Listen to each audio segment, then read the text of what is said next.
ঈদ মোবারক। ছাত্র শিবির বিপুল ভোটে ডাকসুতে জিতছে। এই বিজয় ছাত্র শিবিরের না, এইটা মজলুমের বিজয়। আমি 20 আগস্ট লিখছিলাম গত মাসে, ডাকসু নির্বাচন নিয়ে আমার প্রেডিকশন বলি, ছাত্র শিবির ভিপি জিএস সহ বেশিরভাগ আসনেই জিতবে। হলগুলোতে কিছু আসন ভাগাভাগি হবে। শিবিরের বিজয় হবে ফেনোমেনাল, ভোটের তফাৎ হবে প্রচুর। এই নির্বাচন শেষ পর্যন্ত বাঙ্গু সেকুলার এস্টাবলিশমেন্ট হইতে দেবে কিনা এটা দুশ্চিন্তা। খুব খারাপ কিছু ঘটায় নির্বাচন স্থগিত করে দিতে পারে। বিশেষ করে বামেরা শেষ মুহূর্তে নির্বাচন বয়কট করতে পারে। একটা ইসলামপন্থী দল ফেয়ার নির্বাচনে জিতে আসবে, এর চাইতে বড় দুঃস্বপ্ন বাঙ্গু প্রগতিশীল বা ভারত বা পশ্চিমাদের নাই। কিন্তু ঠিকভাবে নির্বাচন হইলে এইটা ফলাফল হবে বাংলাদেশের রাজনীতিতে সুদূর প্রসারী। সেটা শুধু বাঙ্গু প্রগতিশীলরা না, সম্ভবত ইসলামপন্থীরাও ঠাউর করতে পারতেছে না। যা বলছিলাম তাই হয়েছে, তাই না? এই ফলাফল বাংলাদেশের সেকুলার এস্টাবলিশমেন্টের জন্য এক ভয়ানক দুঃসংবাদ। পুরা সেকুলার এস্টাবলিশমেন্ট কিন্তু দাঁড়াইছিল শিবিরের বিরুদ্ধে। শেষ রক্ষা হয় নাই। এখন আসেন আমরা দেখি এই ফলাফল আসলে কি বার্তা দিচ্ছে। বার্তা হইতেছে বাংলাদেশে ইন্ডিয়ান ন্যারেটিভ পুরোপুরি পরাস্ত হয়েছে। আলহামদুলিল্লাহ। বাংলাদেশে এই প্রজন্ম যতদিন থাকবে ততদিন ইন্ডিয়ান ন্যারেটিভ আর মাথা তুলতে পারবে না। কিন্তু ছাত্র দলের পরাজয়কে অবশ্যম্ভাবী ছিল না। ছাত্রদল এই নির্বাচনে জিতে যাইতে পারত, ডাকসু তাদেরই হইতো। হয় নাই কারণ তাদের নির্বুদ্ধিতা, রাজনৈতিক অপরিপক্কতা এবং বেকুবের মতো আত্মবিশ্বাসের কারণে তাদের এই ভরাডুবি। বিএনপির এই ভরাডুবির পেছনে আছে বিএনপির কান্ধে চেপে বসা কিছু রাজনীতির জ্ঞানহীন মানুষ, অপদার্থ মানুষ।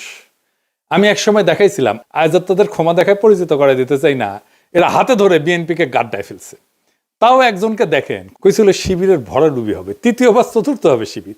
এরা হইতেছে পলিটিক্যাল অ্যানালিস্ট, বিএনপির বুদ্ধিজীবী। ভাবেন তাইলে কি অবস্থা বিএনপির। নাই বনে শিয়াল রাজা।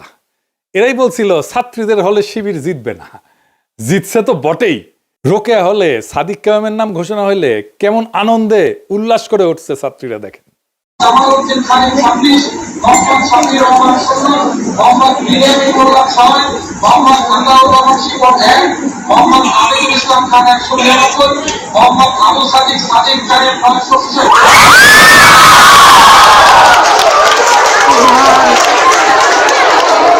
আপনারা জানেন যে 5ই আগস্টের পর যখন ছাত্র দলের ছাত্র শিবির সংঘাত শুরু হইল, আমি তখন নিজ দায়িত্ব নিয়ে এই দুই দলের ভেতরে সংঘাত বন্ধ করার উদ্যোগ নিয়েছিলাম। সেই মিটিংয়ে শিবিরের প্রেসিডেন্ট সেক্রেটারি উপস্থিত থাকলেও ছাত্রদল প্রতিশ্রুতি দিয়েও হাজির হয় নাই। আমি কেন তাদের মধ্যে নেগোসিয়েশনের উদ্যোগ নিয়েছিলাম? কারণ আমি সেন্স করতে পারছিলাম বিএনপি মারাত্মক একটা ভুল করতেছে। তারা ধীরে ধীরে আওয়ামী ন্যারেটিভ গ্রহণ করতেছে। আওয়ামী লীগ যা বলতো তাই দিয়ে সে জামাতের বিরোধিতা করতেছে। আমি বিএনপির শীর্ষ নেতৃত্বকেও বলছি এইটা ভুল স্ট্র্যাটেজি। আমি উনাদের উদাহরণ দিয়ে বলছিলাম, ধরেন গোলাম আজম একজন স্বাধীনতা সংগ্রামী, ভারতের অটল বিহারী বাজপেয়ীর মতো আর কি। তাইলে আপনি জামাতের রাজনৈতিক বিরোধিতা কেমনে করতেন? আপনি তো তারে স্বাধীনতা বিরোধী বলতে পারতেন না, মুক্তিযুদ্ধ বিরোধী বলতে পারতেন না। তো তাহলে অটল বিহারী বাজপেয়ীর মতো যদি গোলাম আজম স্বাধীনতা সংগ্রামী হইতো, তাইলে কিভাবে আপনি বিরোধিতা করতেন? সেভাবে করেন। আওয়ামী লীগ যা বইলা জামাতকে ঘায়েল করতো সেইটা বললে আপনি আওয়ামী লীগ হয়ে যাবেন। তাই হয়েছে। আপনি জামাতকে রাজাকার, স্বাধীনতা বিরোধী, পাকিস্তানপন্থী কিছু বইলাই দমাইতে পারবেন না। উল্টা জামাতের লাভ হবে, হয়েছে না? এর ফলে বিএনপি তার অ্যান্টি ইন্ডিয়া ভোট ব্যাংক হারাবে। তাই হারাইছে। সে আওয়ামী লীগের ভোট পাইছে। আপনি জগন্নাথ হলের ভোটের হিসাব দেখেন, জগন্নাথ হলের পুরা ভোট মোটামুটি বিএনপি পাইছে, তাই না? তো তার মানে সে আওয়ামী লীগের ভোটটা নিছে আর নিজের ভোট হারাই ফেলছে। আর জামাত কি করছে? যে anti India vote bank intact রেখে সেকুলার ভোট টানার কৌশল নিতে পারছে। বিএনপি যতবার মুক্তিযুদ্ধ 1971 এই বলে জামাত শিবিরকে আক্রমণ করবে, ততবার জামাতের অ্যান্টি ইন্ডিয়া ভোট আরো বাড়বে। জামাত যে বাংলাদেশে অ্যান্টি ইন্ডিয়া রাজনীতির সবচেয়ে বড় কামেল এজেন্সি, এটা বেশি স্ট্যাবলিশ হবে। বাংলাদেশের প্রধান দ্বন্দ্ব বিএনপি ধরতে পারে নাই। প্রধান দ্বন্দ্ব নিয়ে আমি অনেকবার বলছি। আমি এই বিষয়ে বলছিলাম যে বিএনপির এই আওয়ামী মুক্তিযুদ্ধের রাজনীতি পরাজিত হবে। আমি বলছিলাম, শোনেন এডিটর সাহেব একটু শোনায় দেন আমার আগের থেকে দ্বন্দ্বটাও, আবার শুনলে আবার মনে হবে যে কি বলছিলাম। শোনান এডিটর সাহেব। একটা সমাজে নানা রকম দ্বন্দ্ব থাকে। একটা নদীতে যেমন নানা ধরনের স্রোত থাকে, একটা না অনেকগুলো স্রোত থাকে, ছোট বড় মাঝারি। তেমন সমাজেও থাকে। যেমন ধরেন আমাদের দেশে ধনী গরিবের একটা দ্বন্দ্ব আছে না, সেকুলার আর ধর্মবাদীর একটা দ্বন্দ্ব আছে না, ইংরেজি জানাদের সাথে বাংলা মিডিয়ামের দ্বন্দ্ব আছে না, শহর আর গ্রামের দ্বন্দ্ব আছে না? আছে। শহরের লোকেরা তো গ্রামের লোকদের তাচ্ছিল্য করে খ্যাট বলে, তাই না? বড় লোক আর গরিবের দ্বন্দ্ব আছে না? এইরকম অসংখ্য দ্বন্দ্ব পাইবেন দেশে। এই দ্বন্দ্বগুলোই রাজনীতি, কনফ্লিক্ট সিচুয়েশন, এটাই রাজনীতি। একটা পক্ষের সাথে আর একটা পক্ষের দ্বন্দ্ব, এই রাজনীতি, এটাই রাজনীতি। কিন্তু এর মধ্যে একটা প্রধান দ্বন্দ্ব থাকে, এক নাম্বার, সেটা খুঁজে বের করতে হয় কোনটা প্রধান দ্বন্দ্ব। এটাই পলিটিক্যাল ওয়ার্কারদের কাজ, এটাই রাজনৈতিক নেতাদের কাজ। আপনি ইতিহাসে তাকাইলে দেখবেন ব্রিটিশ আমলে প্রধান দ্বন্দ্ব কি ছিল? ব্রিটিশদের সাথে আমাদের দ্বন্দ্ব না, না তা না। প্রধান দ্বন্দ্ব ছিল জমিদার আর প্রজাতি। অসংখ্য কৃষক বিদ্রোহ হয়েছে, এর ফলশ্রুতিতে পাকিস্তানের জন্ম হয়েছে। ভারতের স্বাধীনতা আন্দোলন আর পাকিস্তান সৃষ্টি এক না, দুইটা আলাদা দ্বন্দ্বের ফল। পাকিস্তান আমলে দ্বন্দ্ব কি ছিল? বাঙালি আর অবাঙালিদের, তাই না? হাসিনা আমলে দ্বন্দ্ব কি ছিল? প্রধান দ্বন্দ্ব ভারতীয় আধিপত্যবাদের প্রত্যক্ষ সেবাদাসী ফ্যাসিস্ট হাসিনার সাথে বাংলাদেশের নাগরিকদের মুক্তির আকাঙ্ক্ষার দ্বন্দ্ব। দুই পক্ষ, হাসিনা অ্যান্টি হাসিনা। এখন হাসিনা নাই, কিন্তু সেই প্রধান দ্বন্দ্ব আছে। ভারতীয় আধিপত্যবাদের প্রত্যক্ষ সেবাদাসী হয়েছেন আপনারা, বিএনপি। এখন আপনাদের সাথে বাংলাদেশের নাগরিকদের মুক্তির আকাঙ্ক্ষার দ্বন্দ্ব শুরু হয়েছে। এই লড়াইয়ে আপনারা পরাজিত হইবেন, অবশ্যই হইবেন। এটাই ইতিহাসের শিক্ষা। আজ হোক কাল হোক পরাজিত হইবেন। ইন্ডিয়ান সালসা খাইয়া যারাই বাংলাদেশের রাজনীতি করতে আসবে ধ্বংস হইয়া যাবে। যেই আসুক, যত বড় দল আসুক, মাথাতে রেখেন, কামে দিবে। যত কৌশল নেন আমাদের বিরুদ্ধে, কোনোটাই কোনো কাজে দিবে না, কোনো কাজে দিবে না। তো বলছিলাম, যত কৌশলই নেন না কেন, কোনোটাই কাজে দিবে না। কাজে দেয় নাই। ভারতীয় বয়ান জয় বাংলা হয়ে গেছে। ইন্ডিয়া যে হারছে সেটা নিঝুম মজুমদারের আহাজারিতে শোনেন। ইলেকশনের আগে সে বাক্য ঝাড়ি ছিল, সে বলছিল যে ওরাও হারবে, আপনারাও হারবেন, মানে বিএনপি করছে আর কি। শুনেন, শুধু আপনার বিবেচনার উপর একটু ছেড়ে দেই। Now it is your call, it's your take. সিদ্ধান্ত আপনার। কালকে নির্বাচন, প্রশ্নের জবাবটা আপনারাই দিয়ে দেন। যদি জামাত শিবির নির্বাচিত হয়, হেরে গেছি, আপনারাও আমরাও সম্মিলিতভাবে। প্লিজ হেরে যায়েন না। তো বিএনপি কেন এইভাবে দুর্বল হয়ে গেল? হাসিনা বিরোধী লড়াইয়ে হাসিনার ন্যারেটিভ ভাঙায় বিএনপির কোনো ভূমিকা ছিল না। আর কালেকটিভ লড়াইয়ে বিএনপির সংখ্যা ছাড়া কোনো ইন্টেলেকচুয়াল ইনপুট ছিল না। এটা সত্য। এটা বিএনপির পছন্দ হবে না, কিন্তু যাই হোক, এটা সত্য। এটা বিএনপি বুঝতে পারেনি, নিজেও বুঝতে পারেনি, জনগণও বুঝতে পারেনি যে বিএনপির ইন্টেলেকচুয়াল ইনপুট নাই। 5ই আগস্টের পর ক্রেডিট নেওয়ার পালা চলছে, কে কত বড় মাস্টার মাইন্ড তার হিসাব করছে। এই কাজগুলো আমরা করতাম, ন্যারেটিভ বিল্ডিং এটা আমরা করতাম। এবং বিএনপি যখন থেকে আমাদের কাছ থেকে দূরে সরে গেছে, হিসাব করে দেখেন, তখনই বিএনপি দিগ্ভ্রান্ত হয়েছে আর জনসমর্থন কমতে শুরু করছে। আমি বলতেছি না যে আমাদের জন্যই কমছে, বরং কমছে এই কারণেই যে আগে আমরা যে ন্যারেটিভ তৈরি করতাম, এটা তো বিএনপির জন্যই করতাম। ফ্রি করতাম, ডিফেন্ড করতাম তো বিএনপিরই, ফ্রি। এখন তার করি না, তাই সব দুর্বলতা ফাসাদ করে বের হয়ে গেছে। বিএনপি জামাতের রাজনৈতিক বিরোধিতা কিভাবে করতে পারতো, এই নিয়ে আমার পরের এপিসোড দেখবেন। এখন জামাত কইতে পারেন, দাদা আপনি এইভাবে স্ট্র্যাটেজি কইয়া দিতেছেন, ভয় নাই, কইয়া দিলেও শুনবে না ওরা। আর যদি শুনেও তাতে আপনাদের ক্ষতি নাই।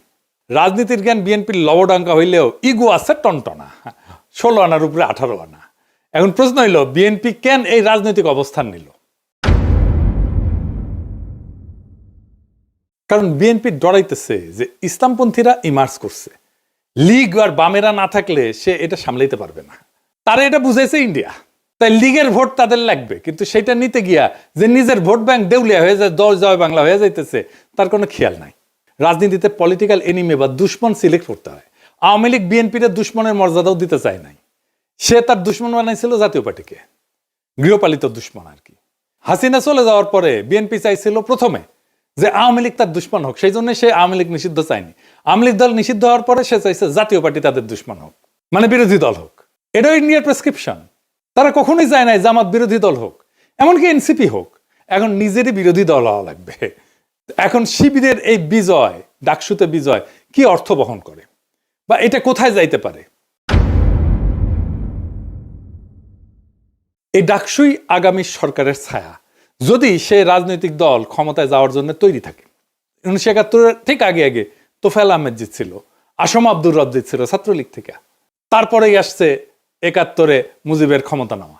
1990 আমানুল্লাহ আমার খোকনের জেতা, একই রকম। তাই এইবারে ডাকসুতে ছাত্র শিবিরের বিজয় এটাই বলতেছে আগামী জাতীয় নির্বাচনে বিএনপির বিজয় এখন অনিশ্চিত। এনসিপিও আর রাজনীতিতে জায়গা করে নিতে পারবে না। তবে ধরেন মুজাহিদুল ইসলাম সেলিমরাও জিতছিল ডাকসুতে, মাহমুদুর রহমান মান্নারাও জিতছিল, কিন্তু জাসদ বাসদ বা সিপিবি ক্ষমতায় গেছে, যায় নাই। কেন আর কখন এই ডাকসু আগামীর ক্ষমতার রাস্তা হয়ে ওঠে আর কখন হয় না, সেই হিসাবটা জানতে হবে। আপনি যদি এই বিজয়কে ক্ষমতা পর্যন্ত নিয়ে যেতে চান, প্রত্যেকটা পদক্ষেপ এখন হিসাব কইরা মাইপে ফেলতে হবে। আমি বিজয়ের আনন্দে আত্মহারা হইতে নিষেধ করছি, কারণ আগামী কাল থেকেই শত্রুরা বিপুল বিক্রমে ঝাঁপায় পড়বে আমাদের উপরে। প্রচুর টাকা পয়সা নিয়ে, বাজেট নিয়ে, পুরো সেকুলার স্ট্যাবলিশমেন্ট ঝাঁপায় পড়বে। প্রথম আলো, ডেইলি স্টার নিয়ে এই লড়াইটা জিততে হবে, আমরা এটা জিতবো। বাঙ্গুয়েলুট সেকুলার স্ট্যাবলিশমেন্ট জানে না আমরা কই দিয়া কেমনে চাপা মার দিব, কিন্তু আমরা দিব, এবং আমরা ওদের সাথে আগায় আসছি। ওরা চলে ডালে ডালে, আমরা চলি পাতায় পাতায়। ফাইনালি বিএনপি নেতা কর্মীদের বলি, এবার বুঝছেন তো ভাই, সবার উপরে এইটা ন্যারেটিভ তৈরির ক্ষমতা, এটাই আসল পাওয়ার। আমার কমেন্ট বক্সে এসে গালি দিয়ে আমারে নিয়ে ট্রল কইরা রাজনীতিতে গোল্লা খাইবেন বারে বারে। পলিটিক্যাল পাওয়ারটা তৈরি হয় মানুষের অন্তরের খবর জানার মধ্যে দিয়ে, আর তার ভিত্তিতে রাজনৈতিক কৌশল তৈরিতে। সংখ্যা এখানে কোনো মোটেই গুরুত্বপূর্ণ বিষয় না। আমি একজন, দুইজন, তিনজন, চারজন না 10 জন, আর আপনারা 1 কোটি কিনা, কিচ্ছু যায় আসে না। আপনি 10 জনের কাছে হাইরা যাবেন। জাতীয় নির্বাচনে একই ঘটনা ঘটবে, তৈরি থাকেন। আজকের ডাকসু নির্বাচনের ফলাফল কোনো সাধারণ ঘটনা না, এটা এক নতুন ইতিহাসের সূচনা, এক নতুন দিগন্তের ইশারা। যারা মনে করছিল ইসলামপন্থীরা কেবল প্রান্তিক শক্তি, তাদের ধারণা ভেঙে চুরমার হয়ে গেছে। এই বিজয় প্রমাণ করছে সঠিক ন্যারেটিভ, সংগঠনের শক্তি আর জনগণের অন্তরের খোঁজ জানা, এই তিনের মিলনেই ভবিষ্যৎ লেখা হয়। বাংলাদেশের মাটিতে ভারতীয় আধিপত্যের বয়ান ধসে পড়ছে, সেকুলার স্ট্যাবলিশমেন্ট হতভম্ব হয়ে গেছে, কিন্তু এই লড়াই কেবল আজকের বিজয় উদযাপনের মধ্যে সীমাবদ্ধ না। এখন থেকে শুরু হবে আসল সংগ্রাম, ন্যারেটিভ ধরে রাখা, তা আরো বিস্তৃত করা, আর জাতীয় রাজনীতির ময়দানে এই বিজয়কে রূপান্তর করা। ইতিহাস সাক্ষী, ডাকসু কখনো কেবল বিশ্ববিদ্যালয়ের দেয়ালে আটকায় থাকে না, এটা পুরো জাতির রাজনীতির পূর্বাভাস হয়ে ওঠে। তাই এই বিজয় কেবল একটা সংগঠনের না, এটা একটা প্রজন্মের, একটা জনগণের, একটা আন্দোলনের, একটা বিপ্লবের জয়। আমাদের দায়িত্ব এখন দ্বিগুণ। শত্রুপক্ষ আসবে সর্বশক্তি নিয়ে, মিডিয়া তার অর্থবল নিয়ে, কিন্তু আমাদের হাতে আছে সেই শক্তি যা তাদের নাই, মানুষের অন্তরের খোঁজ জানা আর ন্যারেটিভ তৈরি করার ক্ষমতা। এটাই আসল শক্তি, এটাই আসল পুঁজি। তাই বলি, আজকের ডাকসুর বিজয়কে আগামীর বাংলাদেশের পথ চলার ভিত্তি কইরা গড়ে তুলতে হবে। আত্মতুষ্টিতে না, দৃঢ় কৌশলে আগায় যান। শত্রুর আঘাতকে ভয় না, বরং প্রেরণা বানান, কারণ এই প্রজন্ম প্রমাণ করে দিচ্ছে বাংলাদেশের রাজনীতির আগামী দিনে আর কোনো ভারতীয় বয়ান না, জয় হবে কেবল বাংলাদেশি নাগরিকদের মুক্তির বয়ানের। এই পথেই মুক্তি, এই পথেই ভবিষ্যৎ। ইনকিলাব জিন্দাবাদ।